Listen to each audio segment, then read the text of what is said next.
Oke, kita masuk ke sesi 5, kemampuan alami. Pembahasan hasil analisa sidik jari bakat. Ini tabel yang akan kita pakai nanti. Di sini perlu diketahui bahwa hasil kualitatif, hasil yang di sini itu tidak ada hubungannya dengan hasil yang ada di sini. Jadi ini adalah perhitungan dua kali, namun ditampilkan dalam satu tabel. Hasil kualitatif adalah hasil yang dibandingkan dengan diri Anda sendiri. Hasil kuantitatif adalah hasil yang bisa dibandingkan dengan orang lain. Jadi angka 136 ini bisa dilihat di teman lain. Misal yang sama-sama analisa, oh kreativitas di tempat saya 136, di teman 140, seperti itu. Jadi artinya lebih tinggi punya teman karena 140. Kemudian di sini kreativitas, jelas ya, kelihatannya nggak ada masalah.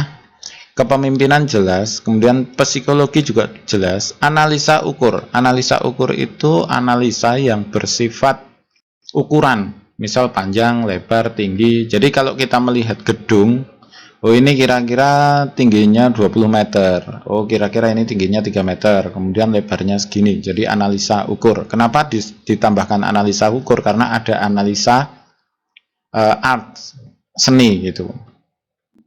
Di sini penalaran secara umum, misal oh ini ada yang salah, ini harusnya seperti ini. Jadi penalaran yang bersifat umum. Penalaran itu ada dua. Di sini ada penalaran logis dan penalaran umum. Kalau penalaran logis itu sifatnya seperti silogisme gitu. Jadi misal mahasiswa itu memakai jas. Kemudian Ani itu memakai jas. Maka Ani adalah mahasiswa, seperti itu. Jadi penalaran logis yang sifatnya logika. Kemudian hitung-hitungan yang bersifat matematika. Berikutnya kemampuan mengelola diri sendiri. Di sini maksudnya gini, saya pengen ada keinginan untuk membuat kita itu bergerak. Misal saya jam ini harus segera bekerja, saya jam ini harus segera belajar, saya nanti bangun jam 1 malam, seperti itu. Jadi kemampuan untuk mengelola diri sendiri. Kemudian pengendalian diri ini adalah misal saya ketika dalam rapat, oh saya diam dulu, kemudian saya harus menahan diri. Saya ini waktunya untuk bekerja. Jadi intinya pengendalian diri itu hampir sama pengendalian nafsu ya. Jadi bisa menahan diri lah, seperti itu. Kemudian mengelola angka. Di sini agak berbeda dengan matematika. Jadi di dalam matematika itu kan ada aljabar, kemudian aljabar yang segitiga itu apa namanya, kemudian berikutnya. Jadi di dalam matematika kan ada banyak. Nah, mengelola angka itu hampir ke deret, kemudian ke deret aritmatika, barisan, seperti itu. Jadi angka yang bersifat angka-angka, namun bukan keseluruhan dari matematika. Motorik halus ini mengendalikan otot-otot halus seperti jari-jari. Kemudian intinya kalau punya motorik halus, kemudian punya art seni, itu bisa bermain organ, keyboard gitu ya, bermain gitar, jadi tulisannya bagus biasanya ya. Kalau motoriknya halusnya baik, tulisannya bagus. Namun harus disertai dengan art seninya. Misal punya motorik bagus, tapi seninya nggak ada, tulisannya tetap jelek. Terus terang saya tulisannya jelek, nggak punya motorik halusnya. Jadi untuk membuat tulisan bagus nggak bisa-bisa. Kemudian pengamatan, membaca, dan pemahaman. Jadi kalau membaca cepat paham, mengamati dia teliti, detail, kemudian cepat memahami dari bacaan. Kemudian di sini melodi dan musik. Nah, ketika punya melodi dan musik, kemudian punya motorik halus, nah ini bisa gitar gitu. Jadi bisa gitar, bisa keyboard, bisa suling ya. Jadi alat-alat musik biasanya bisa. Kemudian analisa seni, ini hampir sama tadi di atas ya. Kalau tadi analisa ukur, di sini ada analisa ukur. Kemudian di bawah ada analisa seni. Analisa yang bersifat seni. Jadi bukan misal apa ya, cat. Oh ini rumah catnya bagus. Oh ini punya desain apa, analisa di mana itu nggak berhubungan dengan ukur, berhubungan dengan seni, itu art. Kemudian konsep artistik seni. Nah ini beda lagi. Jadi konsepnya, jadi bisa membuat ini harusnya kalau cat warna ini digabungkan dengan warna ini, nah, seperti itulah. Kemudian membuat sesuatu hal yang bersifat seni.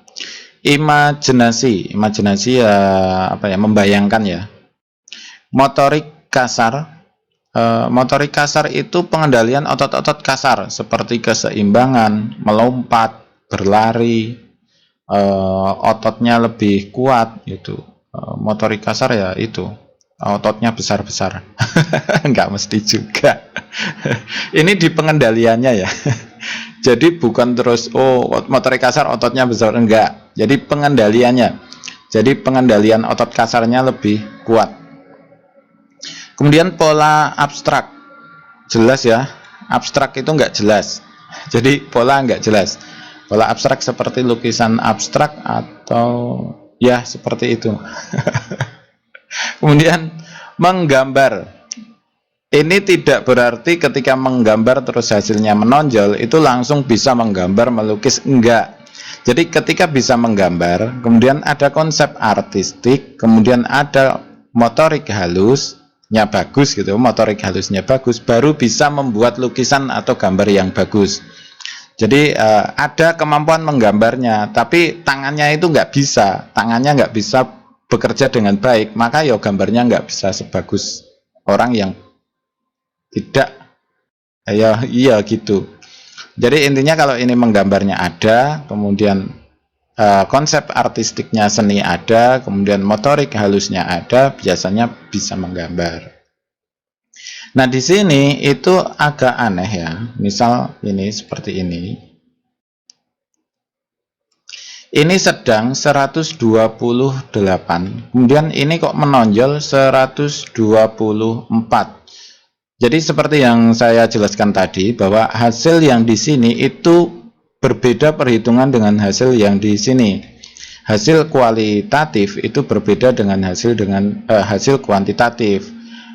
Intinya ini angka di sini menonjol itu tidak menjelaskan angka. Jadi ini berbeda perhitungan.